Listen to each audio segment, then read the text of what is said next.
നമസ്കാരം. മലയാളി വാർത്ത ഇൻസൈഡിലേക്ക് സ്വാഗതം. മുഖ്യമന്ത്രി പിണറായി വിജയനും ജലവിഭവ മന്ത്രി റോഷി അഗസ്റ്റിനുമെതിരെ CPM-ൽ പടയൊരുക്കം തുടങ്ങുകയാണ്.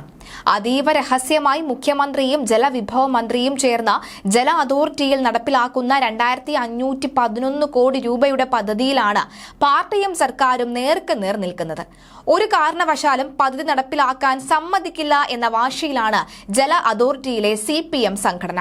കോടിക്കണക്കിന് രൂപയുടെ അഴിമതിക്ക് കളമൊരുങ്ങുന്നു എന്ന CPM സംഘടന കരുതുന്ന പദ്ധതിയോട് CPM സംസ്ഥാന സെക്രട്ടറി MV ഗോവിന്ദനും യോജിപ്പില്ല എന്നതാണ് സത്യം.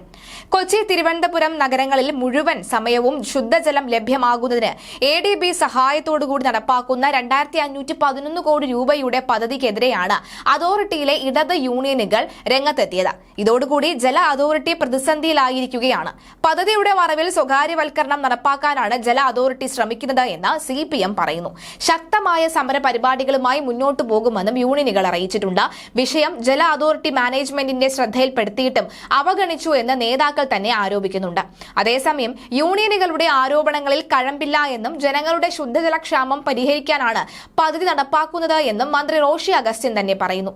മുഖ്യമന്ത്രിയുടെയും മന്ത്രിയുടെയും മാത്രം അറിവോടെയാണ് പദ്ധതി നടപ്പിലാക്കുന്നത് എന്നാണ് CPM-ന്റെ പ്രധാന പരാതി. നഗരത്തിൽ നടപ്പാക്കുന്ന പദ്ധതിയുടെ വിശദാംശങ്ങൾ ജല അതോറിറ്റി സൂപ്രണ്ടിംഗ് ഏജന്റുമായി ചർച്ച ചെയ്യാൻ തിങ്കളാഴ്ച കൊച്ചിയിലെത്തിയ സ്വകാര്യ കമ്പനി പ്രതിനിധികളെ ഇടതുപക്ഷ സംയുക്ത തൊഴിലാളി യൂണിയനുകളുടെയും നേതൃത്വത്തിൽ തടഞ്ഞതോടെ ചർച്ച മുടങ്ങി. തുടർന്ന് പ്രതിനിധികൾ മടങ്ങി. തൊഴിലാളി യൂണിയൻ പ്രതിനിധികളുമായി കൂടിയാലോചന നടത്തണമെന്ന് സൂപ്രണ്ടിംഗ് എഞ്ചിനീയർ ഉറപ്പ് നൽകിയിട്ടുമുണ്ട്. ശുദ്ധജല വിതരണം സ്വകാര്യ കമ്പനിയെ ഏൽപ്പിക്കുമ്പോൾ ജല അതോറിറ്റിയിലേക്ക് നിലവിലുള്ള ഉദ്യോഗസ്ഥർക്ക് തൊഴിൽ ക്ഷാമം ഉണ്ടാകുമെന്നും നിലവിലെ സംവിധാനം നോക്കുകുത്തിയാവുമെന്നും യൂണിയനുകൾ പറയുന്നുണ്ട്. വാട്ടർ അതോറിറ്റി എംപ്ലോയീസ് യൂണിയൻ ഉൾപ്പെടെയുള്ള പ്രമുഖ യൂണിയനുകൾ സർക്കാരിനെതിരെ പ്രതിഷേധം ഉയർത്തിയിട്ടുമുണ്ട്. കരാറുള്ള വ്യവസ്ഥകൾ പലതും മറച്ചുവെക്കുകയാണ് എന്നും പദ്ധതി നടപ്പാക്കുന്നതായും ബന്ധപ്പെട്ട് ഈ ടെൻഡർ തുകയുടെ 23.1% തുക അധികം നൽകിയാണ് ടെൻഡർ ഉറപ്പിക്കുന്നത് എന്നും യൂണിയനുകൾ ആരോപിക്കുന്നുണ്ട്. അതേസമയം പദ്ധതി നടപ്പിലാക്കുമ്പോൾ ജല അതോറിറ്റി ജീവനക്കാർക്ക് ജോലി നഷ്ടമാകില്ല എന്നും പദ്ധതിയുമായി ജീവനക്കാർ സഹകരിക്കുമെന്നും ജല അതോറിറ്റി പറയുന്നു. ജീവനക്കാരുടെ പ്രക്ഷോഭത്തിൽ കാര്യമില്ല എന്നാണ് മന്ത്രി റോഷി അഗസ്റ്റിന്റെ അഭിപ്രായം.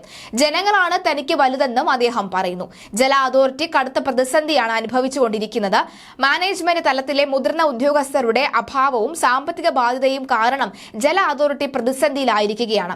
ജലജീവൻ മിഷൻ ഉൾപ്പെടെയുള്ള പദ്ധതികൾ നടത്തിയതിന് കരാറുകാർക്ക് നൽകാനുള്ളത് 3000 കോടിയിലധികം രൂപയും. തെരഞ്ഞെടുപ്പ് ചുമതലയുമായി സംസ്ഥാനം വിട്ട ജല authority managing director Bhandari Swagat Ranveer Chand അവധിയിൽ പ്രവേശിച്ചതോടുകൂടിയാണ് ദൈനംദിന പ്രവർത്തനങ്ങൾക്ക് പോലും തീരുമാനമെടുക്കാൻ കഴിയാത്ത സാഹചര്യം ഉണ്ടായിരിക്കുന്നത്. Joint MD Dineshan Cheruvathur June ആദ്യ ആഴ്ച മുതൽ അവധി ആവശ്യപ്പെട്ടിട്ടുണ്ട്. ടെക്നിക്കൽ മെമ്പർ S സേതുകുമാർ ഈ മാസം വിരമിക്കും. പകരം ഉദ്യോഗസ്ഥർക്ക് അടിയന്തരമായി ചുമതല കൈമാറിയില്ല എങ്കിൽ അടുത്ത മാസം മുതൽ പ്രവർത്തനം താളം തെറ്റുമെന്ന കാര്യത്തിൽ സംശയം വേണ്ട. കഴിഞ്ഞ മാർച്ച് 31 വരെ ജലജീവൻ മിഷൻ കരാറുകൾക്ക് നൽകാനുള്ള കുടിശ്ശിക 2660 കോടി രൂപയാണ്. മറ്റ് അറ്റകുറ്റപ്പണികൾ നടത്തിയ കരാറുകാർക്ക് 151.74 കോടി രൂപയും നൽകാനുണ്ട്.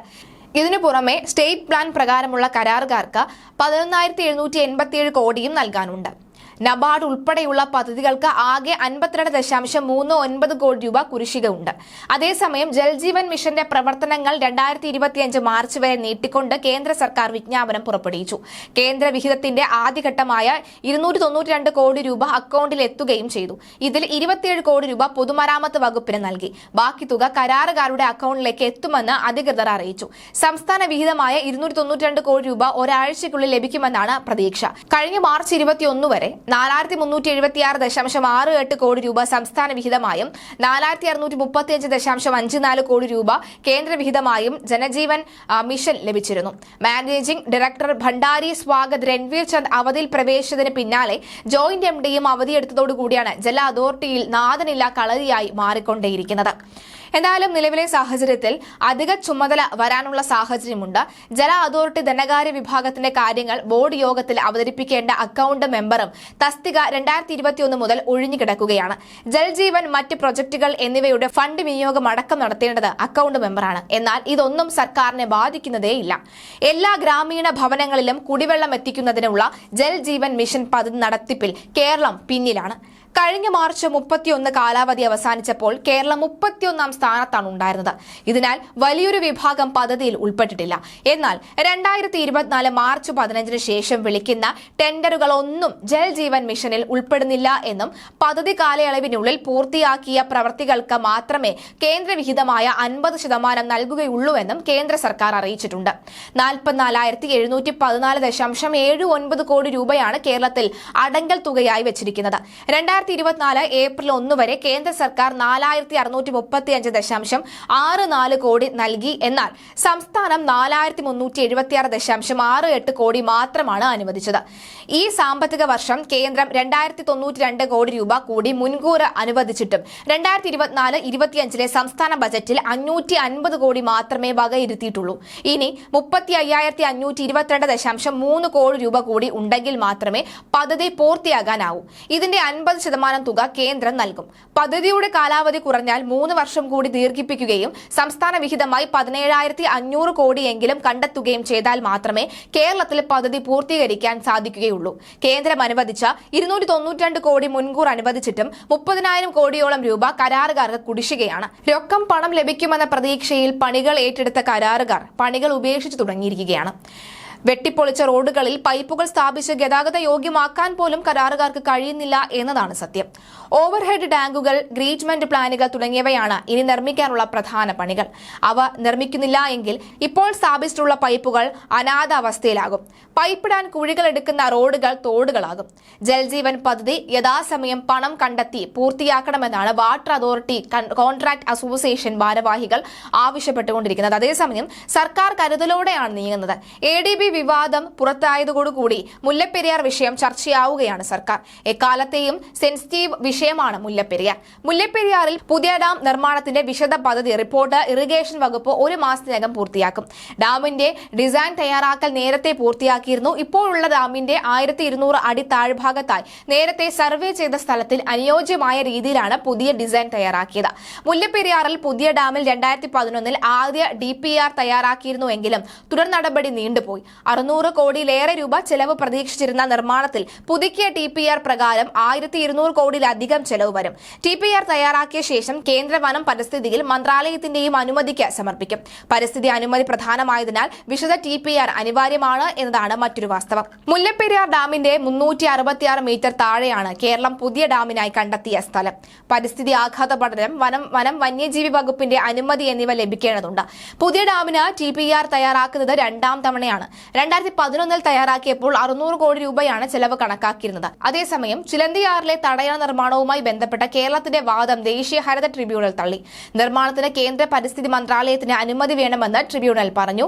ഒരിക്കലും നടക്കാൻ സാധ്യതയില്ലാത്ത വിഷയങ്ങൾ കേരളം കുഴിമാന്തി എടുക്കുന്നത് കാതലായ പ്രശ്നങ്ങളിൽ നിന്നും ഒളിച്ചോടുന്നതിന് വേണ്ടിയാണ്. എന്നാൽ പുതിയ അണക്കെട്ട് നിർമ്മിക്കാൻ അവസരം കിട്ടിയാൽ കൈവിട്ട കാരണം അത് മറ്റൊരു ചാകര കൊയ്ത്താണ് എന്നുകൂടി പറയുന്നുണ്ട്. എന്നാൽ KSRTCയും KSCBയും പോലെ ജല അതോറിറ്റിയെയും പൊളിക്കാൻ സർക്കാരിന് അതിയായ താല്പര്യമുണ്ട്. ഇത്തരം സ്ഥാപനങ്ങളിലെ അമിത ചുവപ്പുവൽക്കരണം തന്നെയാണ് ഇടത് സർക്കാരിനെ പിന്നോട്ടടിക്കുന്നത്. ട്രാൻസ്പോർട്ടും ജലവും വൈദ്യുതിയും ഘടകകക്ഷി മന്ത്രിമാരെ ഏൽപ്പിച്ചത് അത് തകർക്കുക എന്ന ഉദ്ദേശത്തോടു കൂടിയാണ് എന്ന ഒരു സംസാരം ഇപ്പോഴും സംസ്ഥാനത്ത് നിലനിൽക്കുന്നുണ്ട് എന്നതിൽ യാതൊരുവിധ സംശയവുമില്ല. യൂണിറ്റ് 3 ഇരട്ടിയോളം രൂപയാണ് ഇപ്പോൾ തന്നെ വർദ്ധിച്ചിരിക്കുന്നത്. എന്നാൽ വാട്ടർ അതോറിറ്റിയുടെ നഷ്ടക്കണക്ക് നിരത്തി ഇതിനെ പ്രതിരോധിക്കുകയാണ് റോഷി അഗസ്റ്റ്യൻ ചെയ്യുന്നത്. വാട്ടർ അതോറിറ്റിയിലെ അഴിമതിക്കാരായ ഉദ്യോഗസ്ഥരെ സംരക്ഷിക്കേണ്ട ബാധ്യത ജനങ്ങൾക്കാണ് എന്ന വാദമാണ് മന്ത്രി മുന്നോട്ട് വെക്കുന്നത്. കോടികളുടെ അഴിമതിയാണ് ജല അതോറിറ്റിയിൽ പണ്ടേ നടക്കുന്നത്. ഇതിന്റെ എല്ലാം പാപഭാരം ജനങ്ങളാണ് അനുഭവിച്ചുകൊണ്ടിരിക്കുന്നത്. ചാർജ് വർധനവ് ADBക്ക് വേണ്ടിയാണ് എന്ന് M. വിൻസെന്റ് ആരോപിച്ചു. ADBയെ കരിയോയിൽ ഒഴിച്ച LDF ആണ് ഇപ്പോൾ ADBക്ക് വേണ്ടി ഈ കരം കൂട്ടിയത്.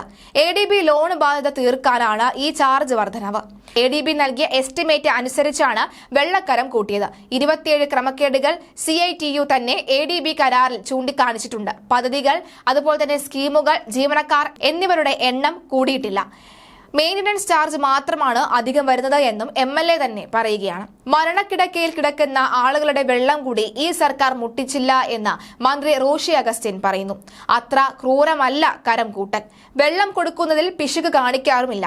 37,95,000 കണക്ഷനുകൾ കൂടി കൊടുക്കാനുണ്ട്. 1593 കോടി സർക്കാർ വകുപ്പുകൾ തരാനുണ്ട് എന്ന് വെച്ച് വെള്ളം കൊടുക്കാതിരിക്കാൻ പറ്റുമോ? 11 രൂപയാണ് ഉൽപാദന ചെലവും വരുമാനവും തമ്മിലുള്ള അന്തരം. ജനങ്ങൾ സഹകരിക്കണം. വെള്ളം കിട്ടാത്ത ഒരാൾ പോലും ചാർജ് കൊടുക്കേണ്ടതില്ല. ഭൂഗർഭജലം കുറയുന്നു, കടൽ ജലനിരപ്പ് ഉയരുന്നു. ശുദ്ധജലം ഉറപ്പാക്കാനാണ് സർക്കാരിന്റെ ശ്രമമെന്നും വെള്ളക്കരം കൂട്ടലുമായി ബന്ധപ്പെട്ട ഫോണിൽ ഇന്നലെ പരാതി വന്നുവെന്നും ADB ആശങ്ക വേണ്ട. വരുംകാല നിലനിൽപ്പിന് ഈ വർധനവ് അനിവാര്യമാണ്. 15,000 ലിറ്റർ വെള്ളം BPL കുടുംബത്തിന് സൗജന്യമാണെന്നും അതിൽ മാറ്റമില്ല എന്നും 4 പേരുള്ള ഒരു കുടുംബത്തിന് ശരാശരി 100 ലിറ്റർ വെള്ളം വേണോ എന്ന് മന്ത്രി പ്രതിപക്ഷത്തോട് കണക്ക് ചോദിച്ചിരുന്നു. ഏതായാലും പിണറായിയുടെ പുലിക്കുട്ടികൾ പണ്ട് കരിയോയിൽ ഒഴിച്ച ADB ഒടുവിൽ സംസ്ഥാന ക്യാബിനറ്റിലെ 3ാമത്തെ മന്ത്രിയുടെ നാട്ടിൽ സജീവമാവുകയാണ്. കമ്മീഷൻ കൈനിറയെ കിട്ടിയാൽ ആരെയാണ് തള്ളിപ്പറയുക?